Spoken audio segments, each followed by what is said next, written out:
to say if others had done it and they were not caught, yes, I'm prepared to also do it and not wanted to get caught. So that is one. Secondly, see, I'm going from the probabilities now. You are young, you are ebullient, and you want to deliver, and you suddenly find that the civil service bureaucracy might be clogs in your wheel. I also have that kind of weakness, I must say. I mean, something must happen and it's not happening. You are not doing your job. You are not giving me the right advice.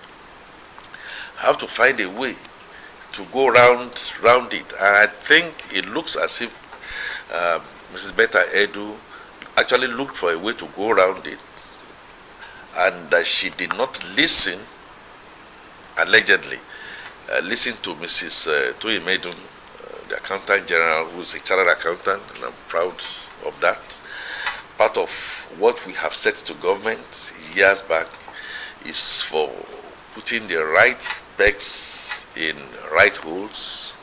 Everybody is called themselves accountant. The whole thing is now thrown out to the dogs, and you can then find accountant generals who will go with billions upon billions, not from the office of the accountant general itself, but with all the MDAs and ministries. I think what has happened is that she allowed herself to be played out, corruptive tendencies, and she got ratted out by civil servants who feel that they were not part of the haste.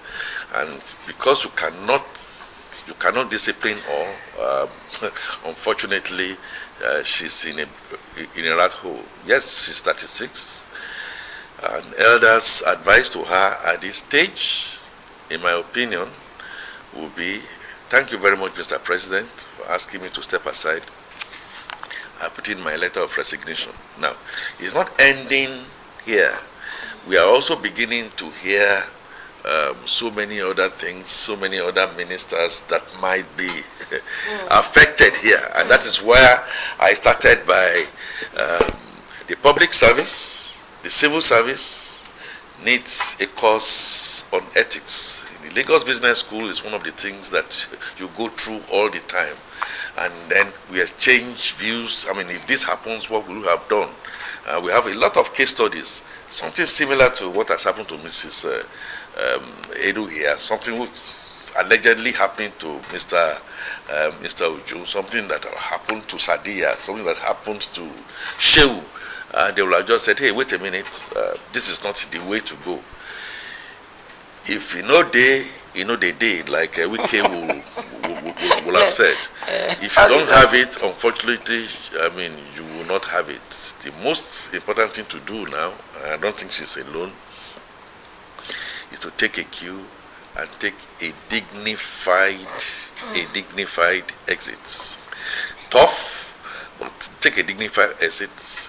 Let what Mr. President has instituted. Some people are saying Mr. President should have sacked her, like Obasanjo sacked quite a number of ministers. Well, I mean, he's the master of